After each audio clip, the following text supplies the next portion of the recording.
C news live കൊച്ചിയിലേക്ക് സ്വാഗതം. ഈ വാർത്തകൾ നിങ്ങൾക്കായി അവതരിപ്പിക്കുന്നത് Leotech solar solutions powered by mile food stuffs Mookkannoor, Grazia tours and travels near Cochin airport and Cochin Kalabhavan Angamaly franchise. ശബരിമലയിൽ കൂടുതൽ കൊള്ള, പ്രഭാമണ്ഡലത്തിലെ സ്വർണം കവർന്നുവെന്ന് SIT റിപ്പോർട്ട്. നഷ്ടമായത് 7 പാളികളിലെ സ്വർണം. ശബരിമലയിൽ കൂടുതൽ സ്വർണ്ണക്കൊള്ള നടന്നിട്ടുണ്ടെന്ന് പ്രത്യേക അന്വേഷണ സംഘത്തിന്റെ റിപ്പോർട്ട്. കട്ടിളയുടെ മുകൾ പടി ചെമ്പ് പാളിയിലും കട്ടിളയ്ക്ക് മുകളിൽ പതിച്ചിട്ടുള്ള ശിവരൂപവും വ്യാളിരൂപവും അടങ്ങുന്ന പ്രഭാമണ്ഡലത്തിലുമുള്ള സ്വർണം കവർന്നു. ശബരിമല ശ്രീകോവിൽ വാതിലിന്റെ കട്ടിളയിൽ ഘടിപ്പിച്ചിരിക്കുന്ന ദശാവതാരങ്ങൾ ആലേഖനം ചെയ്തിരിക്കുന്ന 2 ചെമ്പ് പാളികളിലും രാശിചിഹ്നങ്ങൾ ആലേഖനം ചെയ്തിരിക്കുന്ന 2 ചെമ്പ് പാളികളിലും കട്ടിളപ്പാളികൾക്ക് മുകളിലെ ശിവരൂപത്തിലെ ഉൾപ്പെടെ 7 പാളികളിലെയും സ്വർണം നഷ്ടമായെന്നാണ് അന്വേഷണ സംഘത്തിന്റെ കണ്ടെത്തൽ. കൊല്ലം വിജിലൻസ് കോടതിയിൽ SIT സമർപ്പിച്ച പകർപ്പിലാണ് സുപ്രധാനമായ കണ്ടെത്തൽ. പാർട്ടി പറഞ്ഞാൽ UDF-നായി കണ്ണൂരിൽ മത്സരിക്കും കെ സുധാകരൻ MP. ശബരിമല സ്വർണ്ണക്കൊള്ളയുടെ കാര്യങ്ങളിൽ ചെറിയ അംശം പോലും പുറത്തു വന്നിട്ടില്ലെന്ന് കെ സുധാകരൻ MP. അന്വേഷണം തൃപ്തികരമല്ല, സർക്കാർ താൽപര്യം കാണിക്കുന്നില്ല, കട്ടു എന്നത് പുറത്തുവരരുതെന്ന് ആഗ്രഹിക്കുന്ന ഒരു മനസ്സിന്റെ ഉടമയാണ് താൻ. അങ്ങനെയാണ് സർക്കാരിനെ നോക്കിക്കാണുന്നത്. UDF കൺവീനറെ ചോദ്യം ചെയ്യട്ടെ, ആരെ ചോദ്യം ചെയ്താൽ നമുക്കെന്താ, സത്യം തെളിയണം. പാർട്ടി പറഞ്ഞാൽ കണ്ണൂരിൽ മത്സരിക്കുമെന്നും കെ സുധാകരൻ പറഞ്ഞു. റിട്ടയർമെന്റ് ആഗ്രഹിക്കുന്നു, ഇനി തെരഞ്ഞെടുപ്പിൽ മത്സരിക്കാനില്ല മന്ത്രി കെ കൃഷ്ണൻകുട്ടി. ഇനി തിരഞ്ഞെടുപ്പിൽ മത്സരിക്കാനില്ലെന്ന് വൈദ്യുത മന്ത്രി കെ കൃഷ്ണൻകുട്ടി. പാർട്ടി തിരഞ്ഞെടുപ്പിലുണ്ടാകും. ഞാൻ റിട്ടയർമെന്റാണ് ആഗ്രഹിക്കുന്നത്. തനിക്ക് പ്രായമായി, യുവാക്കൾക്കായി വഴിമാറി കൊടുക്കണമെന്നും തന്നെ ഏൽപ്പിച്ച ദൌത്യം വളരെ ഭംഗിയായി ചെയ്തിട്ടുണ്ടെന്ന് പൂർണ്ണ വിശ്വാസമുണ്ടെന്നും മന്ത്രി പറഞ്ഞു. ആരെ മത്സരിപ്പിച്ചാലും ഇടതുപക്ഷ മുന്നണി ചിറ്റൂരിൽ വിജയിക്കും.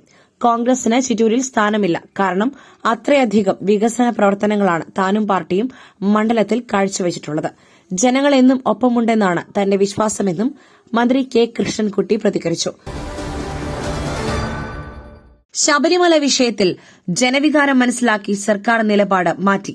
വീണ്ടും സർക്കാരിനെ പ്രശംസിച്ച് സുകുമാരൻ നായർ. സർക്കാരിനെ പ്രശംസിച്ച് വീണ്ടും NSS general secretary Sukumaran Nair. 149ാമത് മന്നം ജയന്തി ആഘോഷത്തിന്റെ ഭാഗമായി നടന്ന പ്രതിനിധി സമ്മേളനത്തിലാണ് സർക്കാരിനെ പ്രശംസിച്ചുകൊണ്ടുള്ള പ്രസംഗം. സുകുമാരൻ നായർ അവതരിപ്പിച്ച റിപ്പോർട്ടിൽ ശബരിമല വിഷയം വിശദമായി തന്നെ പരാമർശിക്കുന്നുണ്ട്. ശബരിമലയിൽ നിലവിലെ സർക്കാർ നിലപാട് മാറ്റിയത് ജനവികാരം മാനിച്ചാണ്. ഇപ്പോൾ ആചാരങ്ങൾ പാലിച്ചുകൊണ്ട് ഭക്തർക്ക് ദർശനം നടത്തുവാൻ അവസരമൊരുക്കുന്നു. ഈ നിലപാട് മാറ്റത്തിൽ വിശ്വാസികൾ സന്തോഷിക്കുന്നുണ്ടെന്ന് സുകുമാരൻ നായർ അവതരിപ്പിച്ച റിപ്പോർട്ടിൽ പറയുന്നു. സ്വർണ്ണ കവർച്ച കേസിലും സർക്കാരിനെ വിമർശിക്കുവാൻ സുകുമാരൻ നായർ തയ്യാറായില്ല. രാഷ്ട്രീയ താൽപര്യങ്ങൾ വെച്ചുകൊണ്ടുള്ള ദുഷ്പ്രചരണങ്ങൾ തെറ്റാണെന്നും വിഷയത്തിൽ NSSനെ കരുവാക്കാമെന്ന് ആരും കരുതണ്ടെന്നും റിപ്പോർട്ടിലുണ്ട്. ആഗോള അയ്യപ്പ സംഗമത്തിൽ പങ്കെടുത്തത് ശബരിമലയുടെ വികസനം മുൻനിർത്തിയാണ്. എന്നാൽ അതിനെ രാഷ്ട്രീയമായി ചിത്രീകരിച്ചുകൊണ്ട് മുതലെടുപ്പുണ്ടായി. NSSന് രാഷ്ട്രീയമില്ല, എന്നാൽ അതിലുള്ള അംഗങ്ങൾക്ക് ഏത് രാഷ്ട്രീയവും സ്വീകരിക്കാം. ശബരിമല വിശ്വാസ സംരക്ഷണത്തിന്റെ കാര്യത്തിൽ ആരുടെയും മുൻപിൽ തലകുനിക്കില്ലെന്നും പ്രതിനിധി സമ്മേളനത്തിൽ സുകുമാരൻ നായർ നിലപാട് വ്യക്തമാക്കി. ശബരിമല സ്വർണ്ണക്കൊള്ള, SITയിൽ വിശ്വാസമില്ലെന്ന കോൺഗ്രസ് നിലപാട് അവസരവാദപരം MV ഗോവിന്ദൻ. ശബരിമല സ്വർണ്ണക്കൊള്ളയുമായി ബന്ധപ്പെട്ട SITയിൽ വിശ്വാസമില്ലെന്ന കോൺഗ്രസ് നേതാക്കളുടെ നിലപാടിനെ വിമർശിച്ച് CPIM സംസ്ഥാന സെക്രട്ടറി MV ഗോവിന്ദൻ. അന്വേഷണം അടൂർ പ്രകാശ് അടക്കമുള്ള നേതാക്കളിലേക്ക് നീങ്ങിയതോടെ അവസരവാദപരമായ നിലപാട് സ്വീകരിച്ച് SITയെ കുറ്റപ്പെടുത്തുകയാണ് UDF എന്ന് അദ്ദേഹം കുറ്റപ്പെടുത്തി. ഇന്നലെ വരെ CPIMനെതിരായിട്ടുള്ള അന്വേഷണത്തിലേക്കാണ് നീങ്ങുന്നതെന്ന് പ്രചരിപ്പിച്ച് ആഹ്ലാദഭരിതരായിരുന്ന VD സതീശനും KC വേണുഗോപാലും ഉൾപ്പെടെയുള്ള UDF നേതാക്കന്മാർ ഈ വാർത്ത പുറത്തുവരുന്ന ആ നിമിഷത്തോടുകൂടി മാറുകയാണ്. SITയിൽ വിശ്വാസമില്ലെന്നാണ് അവർ ഇപ്പോൾ പറയുന്നത്. SITയെ ഇന്നലെ വരെ അംഗീകരിച്ചവരാണ് അന്വേഷണം. കോൺഗ്രസ് ഐയുടെ നേതാക്കന്മാരായ അടൂർ പ്രകാശ് ഉൾപ്പെടെയുള്ളവരുടെ നേരെ നീങ്ങുന്നുവെന്ന് വരുമ്പോൾ തികച്ചും അവസരവാദപരമായ നിലപാട് സ്വീകരിച്ച് SITയെ തന്നെ കുറ്റപ്പെടുത്തുന്ന നിലപാടിലേക്ക് എത്തുന്നത്. അന്വേഷണം അവരിലേക്ക് വരുന്നു എന്ന് കാണുമ്പോൾ അതിനെ പ്രതിരോധിക്കുവാൻ വേണ്ടി സ്വർണ്ണക്കൊള്ള ഫലപ്രദമായിട്ട് അന്വേഷിക്കുന്നതിൽ നിന്നും SITയെ തടയുവാൻ ബോധപൂർവമുള്ള ഇടപെടൽ നടത്തുന്നു. ആ ഇടപെടലിനെ കേരളം അംഗീകരിക്കില്ല. കേരളത്തിൽ ഇത് നന്നായിട്ട് ജനങ്ങൾക്ക് അറിയാം, MV ഗോവിന്ദൻ പറഞ്ഞു. പുട്ടു രുചികരമാവണമെങ്കിൽ മയിലിന്റെ പുട്ടുപൊടി തന്നെ വേണം. അതിന് ചെമ്പാപ്പുട്ടാണെങ്കിലും അങ്ങനെ തന്നെ. മയിൽ റൈസ് ആൻഡ് ഫുഡ് പ്രൊഡക്ട്സ്, ശ്രേഷ്ഠം സമ്പുഷ്ടം.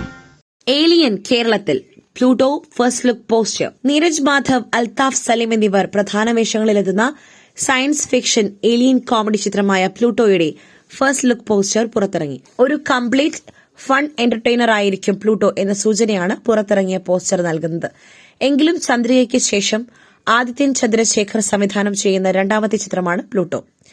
ഓർക്കിഡ് ഫിലിംസ് ഇന്റർനാഷണലിന്റെ ബാനറിൽ രജു കുമാർ, രശ്മി രജു എന്നിവർ ചേർന്ന് നിർമ്മിച്ചിരിക്കുന്ന ഈ ചിത്രത്തിൽ അജു വർഗീസ്, ആർഷ ബൈജു, ദിനേശ് പ്രഭാകർ, വിനീത് തട്ടിൽ, സുബിൻ ടാർസൻ, നിഹാൽ, സഹീർ മുഹമ്മദ്, തുഷാര പിള്ള, സച്ചിൻ ജോസഫ്, നിംന ഫത്തുമി തുടങ്ങിയ പ്രമുഖ താരങ്ങളും അഭിനയിക്കുന്നു.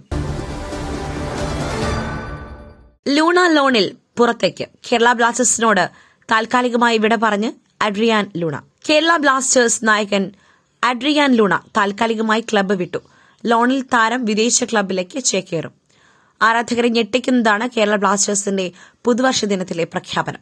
ഈ സീസണിലെ ശേഷിക്കുന്ന സമയത്തേക്ക് വിദേശ ക്ലബ്ബിലേക്കാണ് ലൂണ ലോണിൽ പോവുക. പരസ്പര ധാരണയോടെ താരവും ക്ലബ്ബും എടുത്ത തീരുമാനം എന്നാണ് ബ്ലാസ്റ്റേഴ്സിന്റെ സമൂഹമാധ്യമ പോസ്റ്റ്. ISL അനിശ്ചിതത്വമാണ് താരത്തെ ക്ലബ്ബ് താൽക്കാലികമായി വിടുവാൻ പ്രേരിപ്പിച്ചത് എന്നാണ് വിവരം. 2021 കേരള ബ്ലാസ്റ്റേഴ്സിലെത്തിയ യുറുഗ്വേൻ താരമായ അഡ്രിയാൻ ലൂണ ക്ലബിനായി ഏറ്റവും കൂടുതൽ മത്സരങ്ങൾ കളിച്ച വിദേശ താരമാണ്. വിവിധ ടൂർണമെന്റുകളിലായി 87 മത്സരങ്ങളിലാണ് ലൂണ ബ്ലാസ്റ്റേഴ്സ് കുപ്പായം അണിഞ്ഞത്. 15 ഗോളുകളും 26 അസിസ്റ്റുകളും സ്വന്തമാക്കി. കഴിഞ്ഞ സീസൺ മുതൽ തന്നെ ലൂണ കേരള ബ്ലാസ്റ്റേഴ്സ് വിടുമെന്ന അഭ്യൂഹങ്ങളുണ്ടായിരുന്നു. മറ്റൊരു വാർത്തയുമായി കണ്ടുമുട്ടുന്നതുവരെ നന്ദി, നമസ്കാരം.